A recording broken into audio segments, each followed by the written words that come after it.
Hello friends, आप सभी का स्वागत है हमारे यूट्यूब चैनल इलेक्ट्रिकल फैक्ट्स में। दोस्तों, एक बार फिर हम उपस्थित हुए हैं वीएसएससी के 2016 ईयर के प्रीवियस ईयर का पेपर लेकर के। इसमें दोस्तों हम लोगों ने 1 से लेकर 40 तक के क्वेश्चन को सॉल्व कर लिया था। अब हम लोग देखेंगे क्वेश्चन नंबर 41 से लेकर के 80 तक। दोस्तों, वीडियो शुरू करने से पहले अगर आपने हमारी पिछली क्लास की वीडियो नहीं देखी है तो आप लोग प्लेलिस्ट में जाके देख लीजिए। उसमें इसरो वीएसएससी करके एक प्लेलिस्ट बनी हुई है जिसमें हमने प्रीवियस ईयर 2015 और 2016 का फर्स्ट पार्ट अपलोड किया है। तो दोस्तों, शुरू करते हैं अपने इस वीडियो को। क्वेश्चन नंबर 41 है, डैश के निर्माण के लिए निम्न धारणशीलता से युक्त पदार्थ का प्रयोग किया जा सकता है। यानी ऐसा कौन सा मैग्नेट जो बनेगा जिसकी क्या हो, लो रिटेंटिविटी, मतलब कम धारणा शक्ति हो। तो वैसे जो होंगे वो हमारे क्या होंगे, इलेक्ट्रोमैग्नेट। तो इस क्वेश्चन का आंसर हो जाएगा ए। नेक्स्ट क्वेश्चन देखते हैं, क्वेश्चन नंबर 42, चुंबकीय परिपथ में कौन सा शब्द विद्युत शब्द करंट के अनुरूप है। तो जैसा कि आप लोग जानते हैं कि करंट के अनुरूप मैग्नेटिक सर्किट में फ्लक्स होता है, ठीक है। उसी तरीके से रेजिस्टेंस के अपोजिट में क्या होता है, रिलक्टेंस होता है, ठीक है।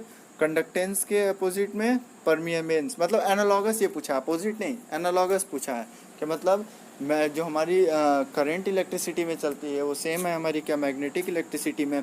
तो वो क्या है, हमारे फ्लक्स है, परमिएंस है, रिलक्टेंस है।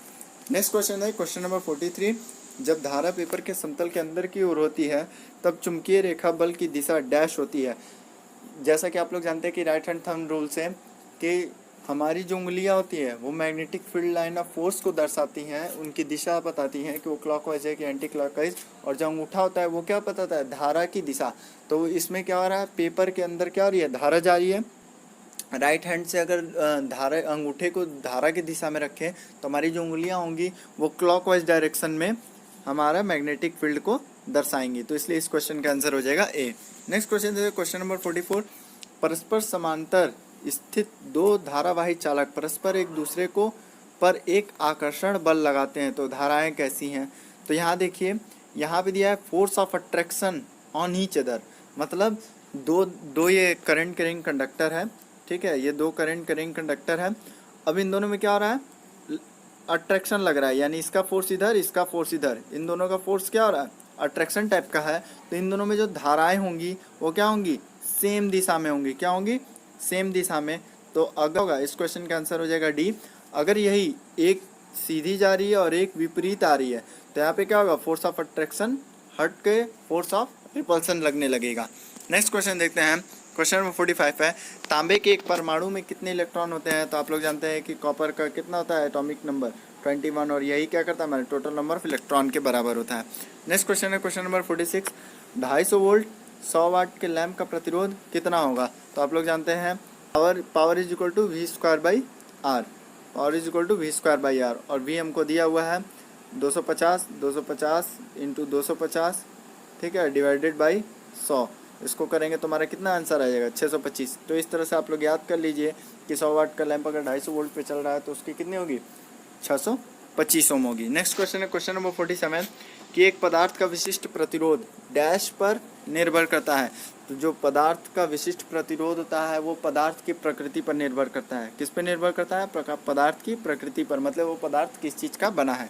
नेक्स्ट क्वेश्चन देते हैं क्वेश्चन नंबर 48, प्रतिरोध का यूनिट है, ठीक है। प्रतिरोध का बहुत ही सिंपल क्वेश्चन पूछ लिया, प्रतिरोध का यूनिट क्या होगा, हमारा ओम होगा। नेक्स्ट क्वेश्चन है क्वेश्चन नंबर 49, शुद्ध प्रतिरोधी परिपथ का पावर घटक डैश होता है। तो ये भी बहुत इजी क्वेश्चन है। आप लोग जानते हैं कि जितने भी हमारे शुद्ध रेजिस्टिव सर्किट होंगे उनका पावर फैक्टर क्या होगा, इकाई होगा। और अगर यहीं पे इंडक्टिव या कैपेसिटिव होता तो उनका क्या होता है, 0 होता। नेक्स्ट क्वेश्चन है क्वेश्चन नंबर 50, एक जयावक्रीय तरंग रूप के लिए प्रभावी वोल्टता का मूल्य डैश है। तो साइनसॉइडल वेवफॉर्म के लिए हमारा क्या होगा, ये हमारा होता है ई मैक्स बाई √2। यानी सीधे सीधे पूछा है साइनसॉइडल वेवफॉर्म के लिए इफेक्टिव वैल्यू यानी आरएमएस वैल्यू पूछा है। क्या पूछा है, आरएमएस वैल्यू पूछा है। तो ये किसके बराबर होती है, मैक्सिमम वैल्यू डिवाइडेड बाई √2 के, ठीक है। मैक्सिमम वैल्यू डिवाइडेड बाई √2 के होती है। तो इसलिए इस क्वेश्चन का आंसर हो जाएगा बी। नेक्स्ट क्वेश्चन है क्वेश्चन नंबर 51, एसी का आरएमएस मूल्य डैश के समतुल्य है। तो एसी का जो भी आरएमएस मूल्य होगा वो क्या होगा, 0.707। अभी हम लोग बताए हैं कि आरएमएस बराबर क्या होता है, मैक्सिमम बाई √2 होता है, मैक्सिमम बाई √2 होता है। तो मैक्सिमम बाई √2 को जब सॉल्व करेंगे तो कितना 0.707 इंटू मैक्सिमम मूल्य आ जाएगा। तो इसलिए इस क्वेश्चन का आंसर हो जाएगा बी। नेक्स्ट क्वेश्चन है क्वेश्चन नंबर 52।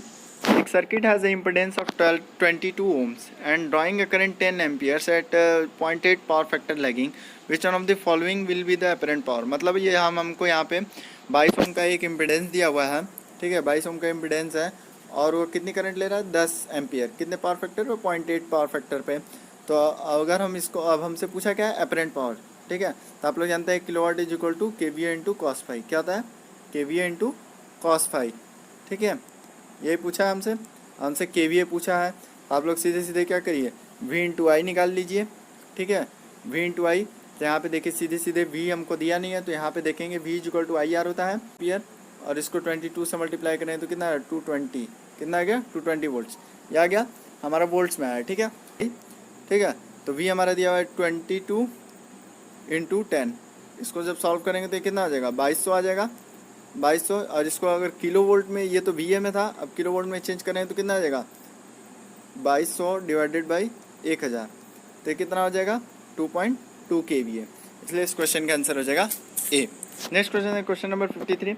जब एक 3 फेज संतुलित परिपथ का मापन करने के लिए 2 वाटमीटर का प्रयोग करते हैं तो तब एक वाटमीटर ऋणात्मक रीडिंग देता है, तो इसका मतलब जो उसमें कोसाइन एंगल है वो कितना है, वो है हमारा 60 डिग्री एंड अबव, 60 डिग्री से ऊपर होता है। नेक्स्ट क्वेश्चन है क्वेश्चन नंबर 54। बैकअप फ्यूज का उद्देश्य डैश से संरक्षण प्रदान करना है। बैकअप फ्यूज हम लोग ड्यूल स्टार्टर में लगाते हैं, किस लिए लगाते हैं, शॉर्ट सर्किट से सुरक्षा प्रदान करने के लिए। नेक्स्ट क्वेश्चन है क्वेश्चन नंबर 55। एक चल कुंडली माप यंत्र में डैश द्वारा अवमंदन बलाघूर्ण विकसित किया जाता है। मूविंग कॉइल इंस्ट्रूमेंट में जो डैम्पिंग होती है वो किसके द्वारा बनाई जाती है, वो एडी करंट द्वारा बनाई जाती है। और जितने भी हमारे MI टाइप होंगे उसमें क्या होगा, एयर फ्रिक्शन डैम्पिंग होगा। क्या होगा, एयर फ्रिक्शन डैम्पिंग होगा। नेक्स्ट क्वेश्चन है क्वेश्चन नंबर 56। सीधे तौर पर मध्यम प्रतिरोध का मापन करने के लिए किस माप यंत्र का प्रयोग किया जाता है। सीधे हम लोग को मीडियम रेजिस्टेंस निकालना है तो हम लोग किसका प्रयोग करेंगे, ओम मीटर का। किसका, ओम मीटर से हम लोग मीडियम रेजिस्टेंस निकाल सकते हैं। नेक्स्ट क्वेश्चन है क्वेश्चन नंबर 57 है। एक सूचक यंत्र में सूचक को चलाने के लिए अपेक्षित बल होता है। तो जो हमारा इंडिकेटिंग इंस्ट्रूमेंट में जो हमारे पॉइंटर को डिफ्लेक्ट कराता है उस फोर्स को क्या कहते हैं, डिफ्लेक्टिंग फोर्स कहते हैं। क्या कहते हैं, डिफ्लेक्टिंग फोर्स या डिफ्लेक्टिंग टॉर्क कहते हैं। नेक्स्ट क्वेश्चन है क्वेश्चन नंबर 58। 3 फेज 36 स्लॉट 36 कुंडलियाँ 6 ध्रुव मोटर का पूर्ण पिच निर्धारण, यानी फुल पिच हमें पूछा है। तो हम लोग जानते हैं number of pole divided by number of slot divided number of pole. तो 36 डिवाइडेड बाई 6 करेंगे तो हमारा पोल पिच कितना आ जाएगा 6। तो इसलिए इस क्वेश्चन का आंसर हो जाएगा बी। नेक्स्ट क्वेश्चन देते हैं क्वेश्चन नंबर 59। प्रति ध्रुव प्रति फेज कुंडलियों की कुल संख्या डैश है। तो इसका सीधे सीधे एक फॉर्मूला होता है कि total number of coils divided by total number of force into number of poles. ये किसको बताएगा, total number of coils per phase per pole को। नेक्स्ट क्वेश्चन देखते हैं क्वेश्चन नंबर 60 है। एक डीसी मशीन में कम्यूटेटर सेगमेंट्स की संख्या डैश के तुल्य है। तो जितने भी हमारे कम्यूटेटर सेगमेंट होंगे वो किसके बराबर, नंबर ऑफ कॉइल्स के बराबर। किसके बराबर होंगे, नंबर ऑफ कॉइल्स के बराबर होंगे। कि डैश मोटर की गति व्यावहारिक रूप में स्थिर होती है। कौन सी ऐसी मोटर है डीसी मोटर जिसकी क्या हो, हमारी जो कौन सी ऐसी डीसी मोटर है जिसकी क्या हो, स्पीड सेम रहे डिफरेंट लोड पे, तो वो हमारी होती है शंट मोटर, ठीक है। नेक्स्ट क्वेश्चन दे दो, क्वेश्चन नंबर 62 है। सूक्ष्म कार्य निष्पादित किए जाने वाले कार्यस्थल के लिए अपेक्षित प्रदीप्ति लगभग डैश में होगी। तो जो हमारे सूक्ष्म कार्य होते हैं जैसे कि हमारा सिलाई करना या फिर छोटे छोटे कड़ों को मिलाना लेबोरेटरीज टाइप में, तो वहाँ पे कितने ल्यूमेन की जरूरत पड़ेगी, 1500 ल्यूमेन पर स्क्वायर मीटर। कितने की, 1500 ल्यूमेन पर स्क्वायर मीटर की आवश्यकता पड़ेगी। नेक्स्ट क्वेश्चन है क्वेश्चन नंबर 63। एक फ्लोरेसेंट ट्यूब की ज्योति दक्षता डैश है, यानी लुमिनेंस एफिशिएंसी पूछा है एक फ्लोरेसेंट ट्यूब की, तो कितनी होती है 60 ल्यूमेन पर वाट होता है, ठीक है, 60 ल्यूमेन पर वाट होता है। ये जो ल्यूमेन पर वाट है ये किसकी इकाई है, याद रखिएगा ज्योति दक्षता की इकाई है, ठीक है। और ये कभी कभी 70 भी आता है, ठीक है, 70 ल्यूमेन प्रति वाट भी होता है, ठीक है। नेक्स्ट क्वेश्चन है क्वेश्चन नंबर 64। एक फ्लोरेसेंट लैम्प की प्रारंभिक प्रचालन वोल्टा क्या है। तो आप लोग जानते हैं कि हम लोग स्टार्टर लगाते हैं, ठीक है, स्टार्टर लगाते हैं, चोक लगाते हैं, तो यहाँ पे क्या करता है वो जो हम लोग सप्लाई वोल्टेज देते हैं उसको क्या करता है, स्टेप अप कर देता है, मतलब अधिक उसको बढ़ा के देता है, जिससे हमारे क्या हो लैंप में स्पार्किंग प्रोड्यूस हो, वायनाइज होकर के लाइट प्रकाश मतलब लाइट देने लगे। तो इसलिए इस क्वेश्चन का आंसर हो जाएगा सी। कितना पहुंचाता है, 1100 वोल्ट पहुंचाता है। प्रचालन वोल्टता कितनी होती है, 1100 वोल्ट होती है। नेक्स्ट क्वेश्चन है 65, औद्योगिक भट्टियां जहां तापमान स्थिर रहना चाहिए के तापन अपव्यय के लिए कौन सा पदार्थ उचित है। तो आप लोग जानते हैं दोस्तों, मैंने बेसिक इलेक्ट्रिसिटी में ही पढ़ाया था कंडक्टर सेमी कंडक्टर इंसुलेटर बताते समय कि जो हमारे यूरेका होते हैं, ठीक है, यूरेका मैंगनीन कॉन्स्टेंटेन, ठीक है, ये जितनी भी होती हैं ये क्या होता है, जीरो टेम्परेचर कोएफिशिएंट, यानी इन पे टेम्परेचर का कोई प्रभाव नहीं पड़ता है। तो हमारे जितने भी औद्योगिक भट्टियाँ होती हैं वहाँ पे हमारे जितने भी हीटिंग एलिमेंट्स बनाए जाते हैं वो किसके बनाए जाते हैं, यूरेका के। और नाइक्रोम के डोमेस्टिक हीटिंग एलिमेंट बनाए जाते हैं, किसके, डोमेस्टिक हीटिंग एलिमेंट जो होंगे वो नाइक्रोम के बनाए जाएंगे। नेक्स्ट क्वेश्चन है क्वेश्चन नंबर 66, घर में फूड मिक्सचर चलाते वक्त रेडियो और टीवी में कई व्यतिकरण होते हैं, इससे इसका अधिक संभाव्य कारण क्या है। मतलब कि ये पूछा है कि जब हम लोग मिक्सचर चलाते हैं तो उसमें क्या होता है, टीवी और रेडियो में झिंझिनाहट पैदा होती है। क्या होती है, झिंझिनाहट पैदा होती है, झिलमिलाता है। तो वो किसके कारण होता है, तो वो होता है हमारे कार्बन ब्रश के ओपन होने के कारण। किसके कारण, कार्बन ब्रश के ओपन होने का। और यही चीज़ का हम लोग एक सिंपल सा एग्जांपल देख सकते हैं कि हमारा जो ट्यूबलाइट होता है उसमें भी एक कैपेसिटर लगाया जाता है स्टार्टर के पास, ठीक है, उसमें दो कैपेसिटर लगाया जाता है, एक स्टार्टर के पास लगाया जाता है और एक सप्लाई के साथ लगाया जाता है, ठीक है, यानी इंडक्टर के पहले लगाया जाता है सप्लाई के साथ। वहाँ पे क्या करते हैं दोनों स्टार्टर, जो कैपेसिटर जो पहला कैपेसिटर है जो स्टार्टर के पास लगाया जाता है वो क्या करता है, हमारा इंटरफेरेंस को रोकता है। किसको रोकता है, इंटरफेरेंस को रोकता है। और उसी के कारण क्या होता है, हमारा स्टेबिस्कोपिक इफेक्ट कम होता है। और जो दूसरा हमारा सप्लाई के साथ लगाया जाता है वो वहाँ पे क्या होता है, वो पावर फैक्टर को सुधारता है। तो इसलिए इस क्वेश्चन का आंसर हो जाएगा बी, कि the capacitor across the brushes is open. Open होने के कारण क्या होगा, इंटरफेरेंस प्रोड्यूस होगा। नेक्स्ट क्वेश्चन दे दो, क्वेश्चन नंबर 67, किस प्रकार के वॉशिंग मशीन में दो टब होते हैं। तो सब लोग जानता है कि जो सेमी ऑटोमेटिक मशीन होती है वॉशिंग मशीन, उसमें क्या होता है, दो टाइप के टब होते हैं। नेक्स्ट क्वेश्चन है क्वेश्चन नंबर 68, एक परिणामित्र में डैश ढूंढ निकालने के लिए भार परीक्षण नहीं किया जाता है। No load test is conducted in a transformer to find out. यहाँ पे देखिए, हिंदी मत देखिएगा, इसका इंग्लिश पढ़िए, क्योंकि यहाँ पे लिखा है भार परीक्षण नहीं किया जाता है, लेकिन इंग्लिश में दिया है no load test is conducted in a transformer to find out. मतलब नो लोड टेस्ट किया जाता है ट्रांसफार्मर पे, किस लिए, तो हमारा क्या होता है, टोटल आयरन लॉस निकालने के लिए। टोटल आयरन लॉस निकालने के लिए हम लोग क्या करते हैं, नो लोड टेस्ट यानी ओपन सर्किट टेस्ट करते हैं। नेक्स्ट क्वेश्चन है क्वेश्चन नंबर 69, प्रतिरोध में प्रति ओम प्रति सेंटीग्रेड परिवर्तन को डैश कहते हैं। तो प्रति ओम प्रति डिग्री सेंटीग्रेड चेंजमेंट को क्या कहा जाता है, temperature coefficient of the resistance कहा जाता है। नेक्स्ट क्वेश्चन क्वेश्चन नंबर 70, घरेलू मामले में भारत में प्रयुक्त एसी आपूर्ति की आवृत्ति कितनी होती है। तो यह सबको पता है, ये बहुत ईजी क्वेश्चन है, 50 हर्ट्ज होती है। नेक्स्ट क्वेश्चन है क्वेश्चन नंबर 71, एक 3 फेज प्रणाली में डैश कोड द्वारा 3 फेजित वोल्टताएँ भी स्थापित की जाती है। यानी 3 फेज सिस्टम में जो तीनों फेजों के बीच में डिफरेंस एंगल होता है वो कितना होता है, हमारा 120 डिग्री का होता है। नेक्स्ट क्वेश्चन है क्वेश्चन नंबर 72, हिस्टेरेसिस हानि को कम करने के लिए इलेक्ट्रिकल मशीनों के क्रोड सामान्यतः डैश से निर्मित किया जाता है। हिस्टेरेसिस को कम करने के लिए हम लोग क्या करते हैं, जिस मटेरियल का मैग्नेट बनता है उसमें क्या करते हैं, हम लोग सिलिकॉन की मात्रा बढ़ाते हैं। तो इसीलिए हम लोग की जितने भी इलेक्ट्रिकल मशीन होती है वहाँ पे हम लोग का जो कोर होता है वो किसका बनाया जाता है, सिलिकॉन स्टील का बनाया जाता है। किसका बनाया जाता है, सिलिकॉन स्टील का। इसलिए इस क्वेश्चन का आंसर हो जाएगा डी। नेक्स्ट देखते हैं क्वेश्चन नंबर 73, ऊर्जा मीटर की गति डैश द्वारा नियंत्रित की जाती है। आप लोग देखे होंगे जो डिस्क टाइप एनर्जी मीटर होती है उसमें क्या होता है, एक ये डिस्क होती है, ठीक है, इसी के पास एक सी टाइप की ब्रेकिंग मैग्नेट लगाई जाती है। क्या की जाती है, ब्रेकिंग मैग्नेट। यही क्या करता है कि हमारा जो ये डिस्क रोटेट करता है ना उसकी स्पीड को कंट्रोल करता है। तो इसलिए इस क्वेश्चन का आंसर हो जाएगा बी, यानी 73 का हमारा बी हो जाएगा। ब्रेकिंग मैग्नेट द्वारा क्या की जाती है, ऊर्जा मीटर की गति नियंत्रित की जाती है। नेक्स्ट क्वेश्चन है क्वेश्चन नंबर 74, परिवर्तित में आर्द्रता प्रवेश रोकने के लिए श्वासक के अंदर किस पदार्थ का प्रयोग किया जाता है।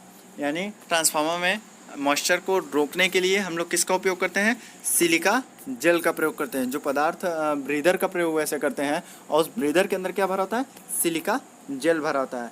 पहले ये क्या होता है, नीला होता है। क्या होता है, पहले ये नीला, बाद में नमी सोख लेने के बाद ये क्या होता है, हल्का सफ़ेद या गुलाबी हो जाता है। किसका होता है, हल्का सफ़ेद या गुलाबी कलर हो जाता है। इससे ये दोनों क्वेश्चन बहुत इंपॉर्टेंट, ये पूछा जाता है एग्जाम में अक्सर कि सिलिका जेल का पहला कलर क्या होता है और नमी सूखने के बाद क्या कलर होता है। तो उससे पहले नीला होता है और नमी सूखने के बाद सफ़ेद हो जाता है। नेक्स्ट क्वेश्चन है क्वेश्चन नंबर 75। 74 तक ये हमारा टेक्निकल खत्म हो गया। अब 75 देखते हैं कि एक संख्या का 10% 30 है तो संख्या क्या होगी। अब देखिए इसको सीधे सीधे सॉल्व कर लिए। मान लीजिए वो संख्या x है, x का 10% निकाल लीजिए, वो किसके बराबर है, 30 के बराबर है।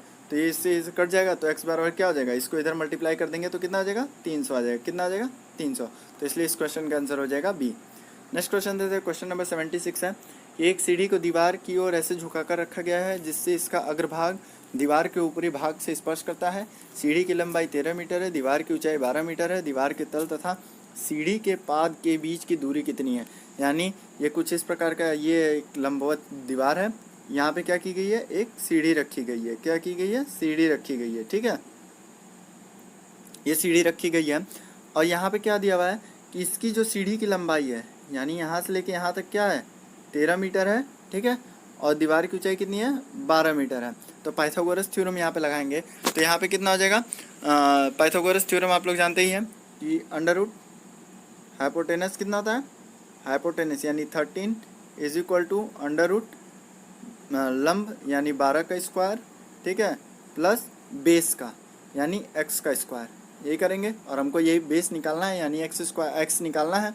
तो अब इसको इधर भेजेंगे तो कितना हो जाएगा, ये 169, ठीक है, is equal to 144 plus x square हो जाएगा।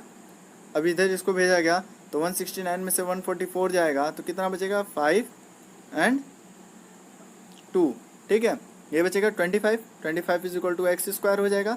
ठीक है, अब इस x को निकालने के लिए 25 का अंडर रूट कर देंगे तो ये कितना आ जाएगा, 5 मीटर, यानी उसका बेस कितना हुआ, 5 मीटर हो गया।